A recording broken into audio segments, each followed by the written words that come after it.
आज के episode number 3 में मैं आपको डिटेल में समझाने वाला हूँ EBSI मॉडल, जिसको हम कैश फ्लो मॉडल भी बोलते हैं। और जो भी पर्सन नेटवर्क मार्केटिंग कर रहा है या किसी टाइप का बिजनेस कर रहा है तो उसको इस मॉडल के बारे में नॉलेज होनी चाहिए।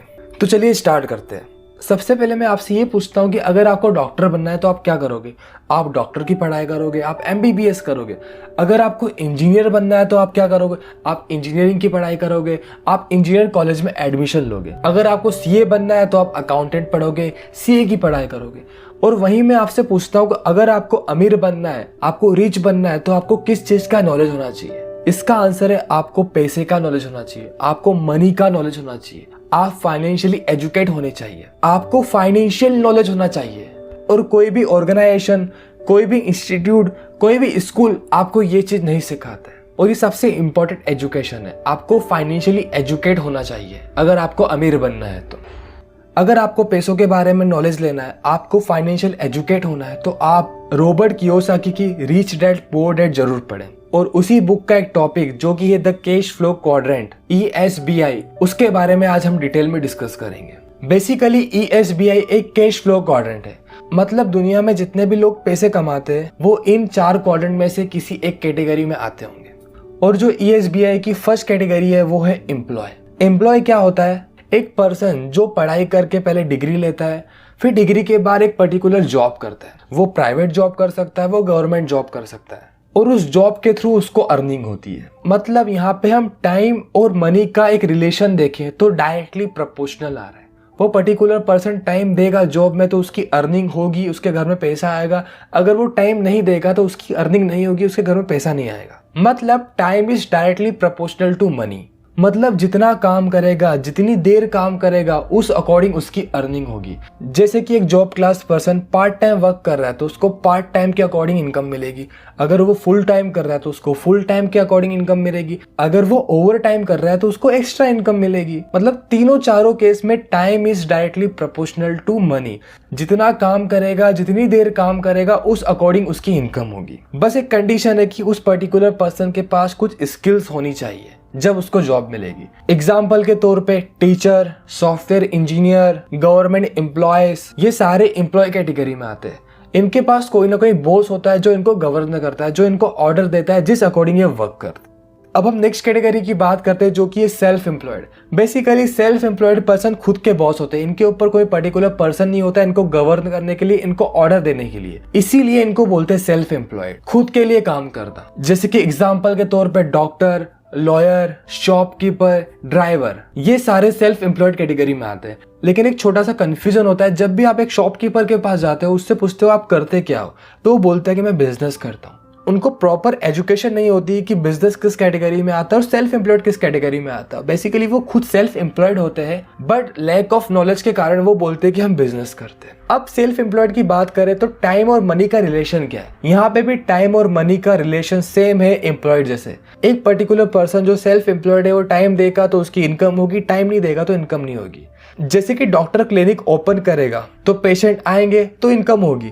अगर वो क्लिनिक ओपन नहीं करेगा तो उसकी इनकम नहीं होगी। सेम केस शॉपकीपर के साथ होता है। शॉपकीपर शॉप ओपन करेगा तो उसकी इनकम होगी। अगर वो शॉप को बंद कर देता है 5-6 दिन के लिए तो उसकी इनकम 0 हो जाएगी उस टाइम इंटरवल के अंदर। बस एम्प्लॉयड और सेल्फ एम्प्लॉयड कैटेगरी में डिफरेंस ये होता है कि एम्प्लॉयड में एक पर्टिकुलर बॉस होता है जो ऑर्डर देता है, लेकिन सेल्फ एम्प्लॉयड में आपके पास कोई बॉस नहीं होता, आप खुद के मालिक होते हो। अब हम बात करते हैं थर्ड कैटेगरी जो कि है बिजनेस। बेसिकली बिजनेस एक सिस्टम होता है जिसमें लोग आपके लिए काम कर, आप प्लानिंग करते हो, आप स्ट्रेटेजी बनाते हो, लेकिन उनको इम्प्लीमेंट, उनको एग्जीक्यूट आपकी टीम करती है सिस्टम की हेल्प से। जैसे कि हम एग्जांपल ले सकते हैं रिलायंस फ्रेश का।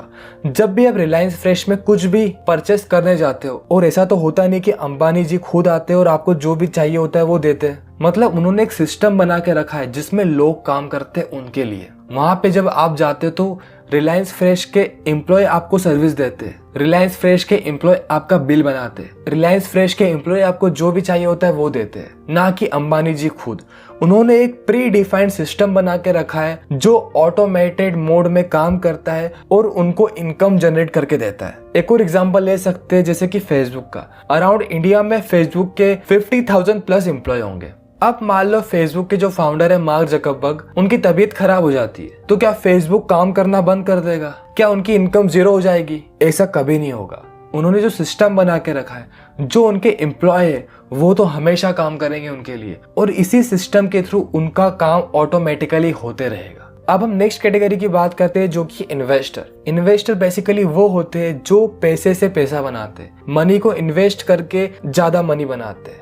जैसे कि वॉरेन बफेट जो कि एक इन्वेस्टर है, वो पैसे से पैसा बनाते हैं। वो स्टॉक मार्केट में इन्वेस्ट करते हैं, वो डिफरेंट बिजनेसेस में इन्वेस्ट करते हैं, वो डिफरेंट आइडियाज में इन्वेस्ट करते हैं, वो डिफरेंट स्टार्टअप्स में इन्वेस्ट करते हैं, जिनके थ्रू उनकी इनकम होती है। मतलब उन्होंने पैसा इन्वेस्ट किया और उस पैसे ने और पैसा बनाया। इस कैटेगरी को बोलते हैं इन्वेस्टर।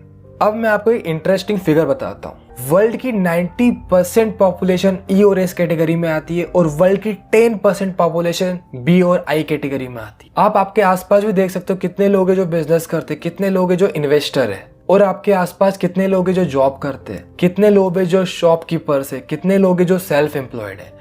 इसीलिए वर्ल्ड की 90% पॉपुलेशन ई और एस कैटेगरी में आती है और ओनली 10% पॉपुलेशन बिजनेस और इन्वेस्टर कैटेगरी में आती है। और वर्ल्ड का 90% पैसा इन 10% लोगों के पास है। मतलब वर्ल्ड की जो 90% वेल्थ है, 90% पैसा है, वो बिजनेस क्लास और इन्वेस्टर कैटेगरी वाले लोगों के पास है। और वर्ल्ड के 10% पैसे के लिए 90% लोग स्ट्रगल करते हैं, जो कि ई और एस कैटेगरी में आते हैं। और ऐसा क्यों? क्योंकि यहाँ पे टाइम लिवरेज का प्रिंसिपल वर्क करता है। मान लो जो एक एम्प्लॉय है वो दिन में 8 से 12 घंटे मैक्सिमम काम कर पाएगा, तो उसी 8 से 12 घंटे के अकॉर्डिंग उसकी इनकम होगी। मतलब जो जितना काम करेगा उतनी उसकी इनकम होगी। और वहीं एक जो बिजनेस क्लास पर्सन है, उसके नीचे अराउंड 1000 एम्प्लॉयड काम कर रहे हैं, और एक एम्प्लॉय दिन के 8 घंटे दे रहा है, तो टोटल 8000 घंटे काम हो रहा है एक दिन में। तो इसीलिए एक बिजनेस क्लास पर्सन ज्यादा इनकम जनरेट करता है एज कम्पेयर टू एक एम्प्लॉय, क्योंकि business class person time leverage principle पे वर्क करते हैं। वो अपने टाइम को लिवरेज करते हैं। उनको पता है कि एक पर्सन 8 घंटे से ज्यादा काम नहीं कर सकता, और मुझे अपना बड़ा एम्पायर क्रिएट करना है तो मुझे लोगों को हायर करना पड़ेगा।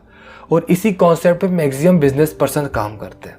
तो होप सो आपको ESBI के बारे में समझ में आ गया होगा। जैसे कि आपने आपके प्रोस्पेक्ट को बिजनेस के बारे में बताया, तो उनकी इच्छा बिजनेस करने के लिए तो हो जाएगी, लेकिन उसके बाद आपको उनको रियलिटी से रूबरू करवाना है। क्योंकि जो भी पर्सन बिजनेस करना चाहता है उसके पास 5 से 6 चीज होनी चाहिए। एक स्ट्रॉन्ग आइडिया होना चाहिए, अच्छी सी इन्वेस्टमेंट होनी चाहिए, एक्सपीरियंस होना चाहिए, रिस्क टेकिंग एबिलिटी होनी चाहिए, टीम होनी चाहिए, और कंपटीशन को हैंडल करने की एबिलिटी होनी चाहिए। कि मार्केट में आज इतना कंपटीशन है कि हर एक बिजनेस ग्रो नहीं कर सकता, इसीलिए बिजनेस करना बहुत रिस्की है। अगर आपके पास इन्वेस्टमेंट है तो आप ट्राई कर सकते हो, लेकिन उसकी कोई गारंटी नहीं है कि आपको रिटर्न ऑन इन्वेस्टमेंट आएगा। और इसी का सॉल्यूशन आपको नेटवर्क मार्केटिंग कॉन्सेप्ट से सामने वाले को क्लियर करना है कि नेटवर्क मार्केटिंग के थ्रू, डायरेक्ट सेलिंग के थ्रू वो खुद का बिजनेस स्टार्ट कर सकते हैं, वो लोगों को हायर कर सकते हैं जो कि उनके लिए काम करे। क्योंकि नेटवर्क मार्केटिंग में रिस्क जीरो है, लो इन्वेस्टमेंट है, और जो भी वेल एस्टेब्लिश कंपनी है उनके साथ वो डायरेक्टली वर्क करना स्टार्ट कर सकते। आप समझा सकते हो कि नेटवर्क मार्केटिंग एक फ्रेंचाइजी वाला मॉडल होता है, जिसमें आपको कंपनी की फ्रेंचाइजी फ्री ऑफ कॉस्ट मिल जाती है, या जो भी पर्टिकुलर कंपनी के प्रोडक्ट है, सर्विस है, वो आप परचेस कर लेते हो। उसके बाद आपके पास फ्रेंचाइजी मिल जाती है जिसको आप प्रमोट कर सकते हो आगे। ये सारे कॉन्सेप्ट आपको आपके प्रोस्पेक्ट के साथ डिस्कस करने हैं। आपको प्रोडक्ट बताना है, आपको प्रोफाइल बतानी है,